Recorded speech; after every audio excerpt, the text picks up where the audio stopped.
Welcome to Spirit of the Torah. This is our episode on Toldot, meaning generations. Starts in the 25th chapter of Bereshit, Genesis. And in this episode, we're going to be exploring how the Kabbalistic Sfirot, the qualities or characteristics of the Infinite One, of the Ein Sof, the Divine, how they manifest down here on earth, according to Kabbalah, through our patriarchs. Kabbalah says that our patriarchs, Abraham, Isaac, and Jacob, and other people too, are archetypes of these qualities. Today we're going to be exploring the first three of the lower seven Sefirot. That's Chesed, which is loving kindness, loving oneness, expansive flow, overflowing generosity, and so on. That's Chesed. Then there's Gevurah, strength, severity, boundaries, also called judgment or din. And then there's Tiferet, beauty, harmony, also called Rachamim, compassion, and truth, Emet. And Tiferet is also what connects the detail, something specific, to the big picture, the universal whole. And our Kabbalists teach us that Abraham, Isaac, and Jacob correspond to Chesed, Gevurah, and Tiferet respectively. So Abraham, Chesed, Isaac, Gevurah, Jacob, Tiferet. And this Parsha, our Parsha Toldot, really is the place where these three giants, these three patriarchs of ours, overlap in a visible way. Not in the sense that we actually see them all interacting together. That doesn't happen, unfortunately. But in the sense that the Parsha begins by telling us that these are the generations of Isaac, the son of Abraham. Abraham fathered Isaac. And then shortly it goes on to describe the process through which Isaac and his wife, Rivka, how they conceive Jacob and Esau, the twins that they have. So this is the Parsha more than anywhere else in the Torah, where the Torah wants us to consider these three people, these three generations, the grandfather, Abraham, and then Isaac, and the grandson, Jacob, in comparison to each other, in relationship to each other. So this is a great place to explore how they relate to these qualities in the tree of life, these Sefirot, which also relate to each other in a flow, in an order. And this is very much the subject matter of many Hasidic commentaries, especially from the Baal Shem Tov and his students on this week's Parsha. And that's partly why we're looking at it also, that we have great teachings from the Baal Shem Tov and his students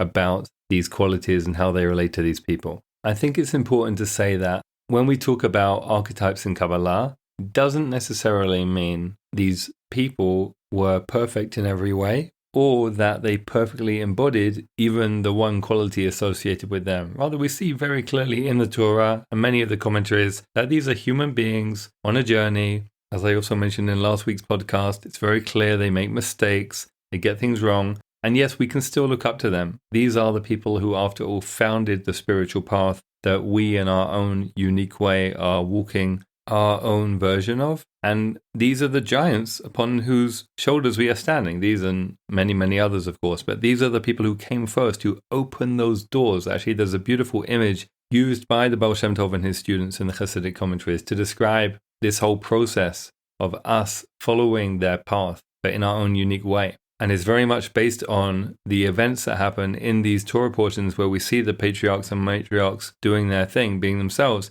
And it's the image of a well. We're told, just like actually does happen in the Torah, the patriarchs dug wells. And they, in many cases, were the first to dig these wells. And therefore, they opened up the possibility of this water, which is both essential for life in its own right, but also an image for spiritual sustenance. They opened up the flow of this water, this spiritual sustenance coming into the world, so that others such as us could benefit from it. And then we, of course, have to very often go back, like Isaac did, for example, and redig these wells. And also, like Isaac did, we have to find our own wells and dig our own wells. We are lucky and blessed and privileged to be able to be nourished by those wells, which were dug originally by people who had a profound depth of vision and connection that we in turn benefit from.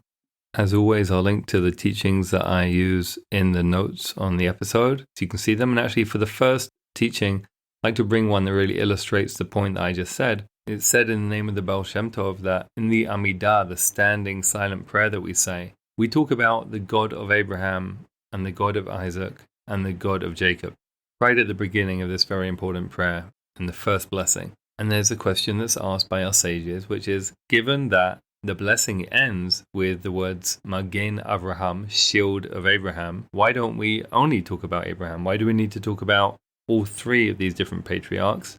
And the answer comes from the Baal Shem Tov that this is to teach us exactly the point I was just talking about, that each of us really needs to find our own path and follow our own way. And just as Isaac did not simply relate to God in the same way as his father and do everything the same way his father did, and then same again for Jacob, the next generation on Isaac's son, he did not simply did what those who came before him did. Everyone needs to find their own way. So we are very gratefully receiving and benefiting from and building on the hard work of those who came before, but we're also actually expected to do our own work. There are many, many teachings in the Talmud and from our sages which really emphasize this, how every generation and every individual has their own contribution to make, and we are expected to. We need to.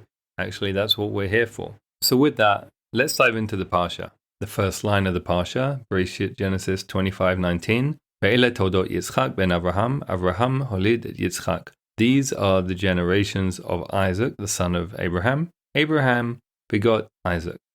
And it's taught in the name of the Baal Shem Tov, the founder of the Hasidic movement. He says we can actually understand this verse as a question and an answer. And the question is, how can Isaac, who is the Kabbalistic archetype of Gevurah, strength, severity, contraction, simsum, judgment, and so on, how can he come from Abraham, who is chesed, expansive flow, loving kindness, generosity, and so on? And the Baal Shem Tov understands the end of the verse as an answer, as an explanation to this question, that Avraham, chesed, holid et Yitzchak, that chesed begot Gevurah. Well, how and why is this in terms that we can understand in our own lives? In order for there to be generosity and giving and loving kindness, there has to be somebody to receive that. And therefore, there has to be somebody who acknowledges some kind of need or lack. And that, the Baal Shem Tov says, is a quality associated actually with Gevurah. Gevurah, severity and contraction, means something is lacking, something is needed. And it's that very contraction and lack, that Gevurah, which allows for chesed to manifest and for the world to be built on chesed, as the psalm says, Olam chesed yibaneh, the world is built on or with chesed.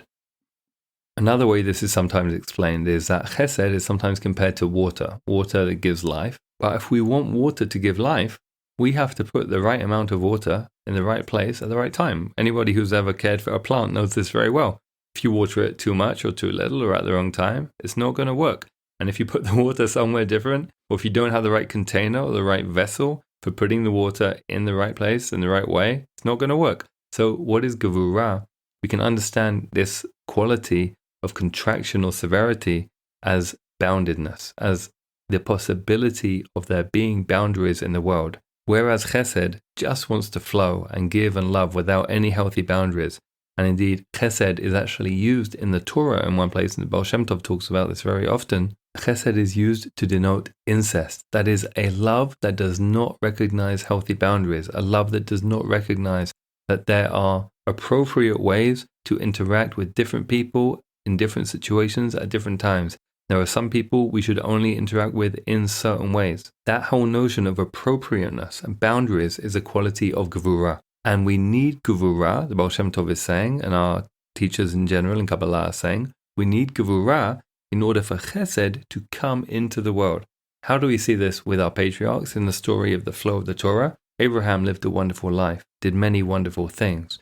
But if it were not for his son Isaac continuing his legacy and carrying on the path that he had started walking in his own way, and carrying on digging those wells in his own way, and indeed finding his own wells, then Abraham's legacy would have ended at the end of Abraham's own life. The whole story would have come to an abrupt finish. So Abraham comes into the world through Isaac, and chesed, loving kindness, our generosity, and our actually desire for unity, and our pull towards loving unity actually comes into the world, Kabbalah says, through Gevurah, through a healthy recognition of and working with boundaries and boundedness and appropriateness. Of course, that's not the end of the story. That's not the end of the tree of life. In fact, we've really just begun the 7 lower qualities of the tree of life, chesed and then gevura. Because what happens next is that these qualities of chesed and gevura come together. They synthesize to make something new, which is tiferet. And this quality tiferet, harmony or beauty, is personified in Kabbalah by Jacob, as I mentioned before, Yaakov. And how do we see this in the Torah, in his life, and who he was and what he did? Torah tells us that Jacob was Ish Tam Yoshev Ohalim. That is a simple or perfect or pure person, Ish Tam Yoshev Ohalim, dwelling in tents, literally. And the rabbis say the tents it's referring to there are the tents of Torah study, that he was in yeshiva, a place of learning Torah, of learning to connect to the source of life through Torah. Of course, the Torah wasn't yet given in the form that we have it now today in the scroll, even according to the Torah itself or tradition. The idea is there was still wisdom for connecting to God, and there was still a form of the Torah that was available. And indeed, our Hasidic masters and Kabbalists say that the Torah we have is just a reflection of something far, far greater that was available to our patriarchs even before Mount Sinai. So this quality of Tam, that Jacob is pure and perfect, first of all, it relates to the Torah. The Torah is seen by our mystics as a blueprint for reality and containing all of reality. So Jacob, who relates to Tiferet, is a microcosm of all of existence. And the Torah also has that quality. Both the Torah and Jacob correspond to Tiferet in that they both are seen as microcosms of all of existence.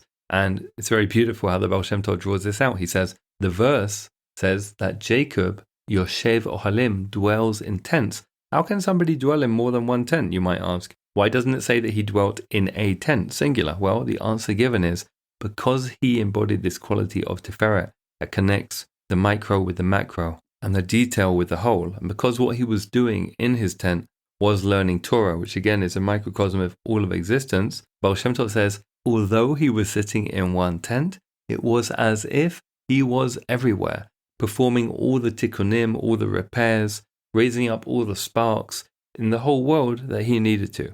Another related teaching, the Baal Shem Tov says, we see this also in the story a little bit later in Vayetze in next week's Torah portion, when the land of Israel is said to fold up under Jacob, really according to the Midrash. That is according to how the ancient rabbinic commentaries understand the Torah. They say the land folded up underneath him, and the Baal Shem Tov says, you see, he didn't need to move around because he embodied this quality so perfectly. Most of us need to run around performing these tikkunim, these repairings, and finding these lost sparks of the divine everywhere. That's the nature of our lives. That's what we do all day long throughout the years we're alive. We are running around finding lost sparks of the divine, which are specifically ours to find, which are part of our destiny, and we are trying to unify them with their source. According to the Baal Shem Tov, that's what life is. But Jacob so perfectly embodied this quality of Tiferet that when he sat down in one place and learnt Torah, or for that matter, when he went to sleep, and as he will do in next week's Torah portion in Vayetze, and connected to the divine through the holy letters of his dream, as the mystics depict it, he didn't actually need to physically move around in order to simultaneously perform tikkunim in many different places, to find sparks that were hidden in many different places, because he was able to be somehow present through this quality of Tiferet in many places at the same time. And now we're ready for the final teaching from the Baal Shem Tov, which talks about how Jacob came to be the quality of Tiferet. Why did he choose that quality? Why did he realize that was his job in the world to embody that quality in the way that he did? And the teaching is like this. Everything starts from chesed, from generosity. And this includes also the vision of the Ein Sof, of the Infinite One creating the universe. There's an essential generosity without which that just doesn't happen. And then, as we talked about before, there have to be the boundaries and the severity, the container for the water, right? You need to put the water in the right place at the right time, in the right amount. Otherwise, nothing will happen. So love, generosity has to be bounded in the right way. There has to be appropriateness. That's gevura, severity, judgment. Judgment, din, which is another name for gevura, is that which distinguishes one thing from another. Whereas chesed doesn't really recognize differences. Chesed sees everything as one, because on a certain level, everything is one. But gevura comes and says, no, this is separate from that, is separate from that, and these boundaries are very important. So that's gevura or din, judgment, severity. And the teaching from the Baal Shem Tov continues and says, Jacob, Yaakov realized if the process of evolution ended at severity, in other words, if the quality of his father Isaac Yitzchak was the last word in this process, and if all Jacob was asked to do was to continue to be the same as his father, then life on this world would actually not be sustainable, because Gevurah, judgment, severity, actually is not a way to let life continue. And this goes right back to the beginning of creation. We see a teaching which talks about this, and actually you can find this teaching in the notes to the episode about Bereshit and Simchat Torah. I refer to it there, brought by Rashi based on the ancient Midrash. When God was making the universe, the Infinite One originally thought, I know, let's make a universe based on laws, rules, judgment, din. That seems like a way to make sure that it'll work. After all, otherwise it might just be chaos. But what happens is, according to the ancient rabbis and Rashi who quotes it, the Ein Sof sees that actually a universe based on judgment is not sustainable. It cannot continue. It will not work. It's just the nature of life. So God learns, God adapts. God says, okay, I get the message. I see now what is going to work, what's going to be sustainable, what's going to endure, is that I have to take compassion, rachamim, which is another name for tiferet, the quality of Jacob. I have to take rachamim, tiferet, and I have to put it first. I have to actually make it preeminent, and then I can attach it to judgment. In other words, it does have to be judgment, appropriateness, severity, boundaries. That's a very important part of life. We wouldn't have any growth without that. And if there weren't any lack, as we learned in one of the early teachings we talked about today, there was no lack, there would be no possibility of giving. And I would also say if there's no lack, there's no possibility of growing. But compassion has to be the overriding dominant force. And it's with that the tree of life continues.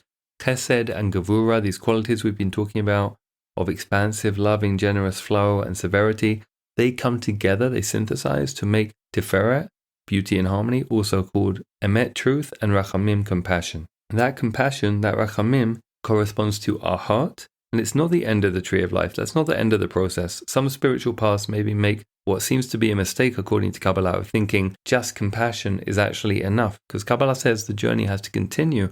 We have to learn how to actually bring that compassion all the way into manifestation, into reality, into what we call Shekhinah or Malchut, and that process continues on. But compassion is at the absolute center of the tree of life. It is at our hearts. Compassion is also the quality of the divine that we pray to most often, that we mention most often in the Torah too.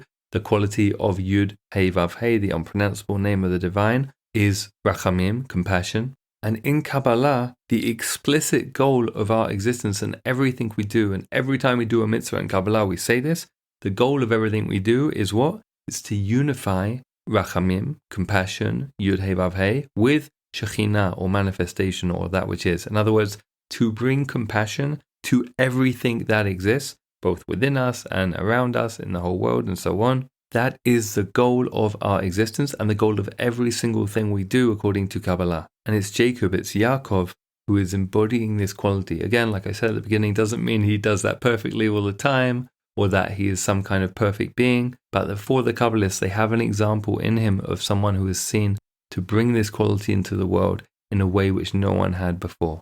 So here's our practice for this week for Parshat Toldot, as we are learning about and thinking about and connecting to Abraham, Yitzchak, and Yaakov and these archetypal qualities of Chesed, Gevurah, and Tiferet. Let's just begin by just noticing how these qualities manifest in our lives, how we channel them, how we embody them, and maybe how others around us do too, and how life itself treats us with them. By beginning to notice them, then maybe beginning to discern and work on and refine how we can be a channel specifically for Tiferet, Emet, Rachamim, beauty, harmony, truth, and compassion, which is a healthy balance of Chesed and Gevurah. It's not, God forbid, that we throw out Chesed or throw out Gevurah, but we bring them both together into a healthy balance that is appropriate for each situation and is truly compassionate. And I come back to something I said before, which is Tiferet or Rachamim, this compassion, has a quality of connecting the microcosm to the macrocosm, because part of compassion is saying, you know what, I make the same mistakes as everyone else, and this person who's annoying me right now, or whatever challenge I'm facing right now in life, whoever the person is who's doing that, they face the same essential challenges as everyone else, the inherent challenges of the human condition, of being in this world where things are so confusing, and of course of carrying the baggage that we all know that we have and that everyone around us has in their own unique way. So compassion does not mean no judgment. It does not mean no boundaries, God forbid. We really need judgment and boundaries in the right place, in the right time, in the right degree. But it does include this certain basic connection of connecting every detail and every specific individual and every specific moment to the universal big picture, which is we were actually made, Rabbi Nachman says this explicitly, for compassion to be shared, for the compassion of the Ein Sof to be shared with us, and for us to be active channels and vessels for that compassion. So may we have a week of working on our chesed and our gevura and trying to bring them together into a healthy rachamim, into a healthy compassion, and feeling how indeed every moment and every circumstance really is a microcosm of the universal big picture. Shabbat Shalom.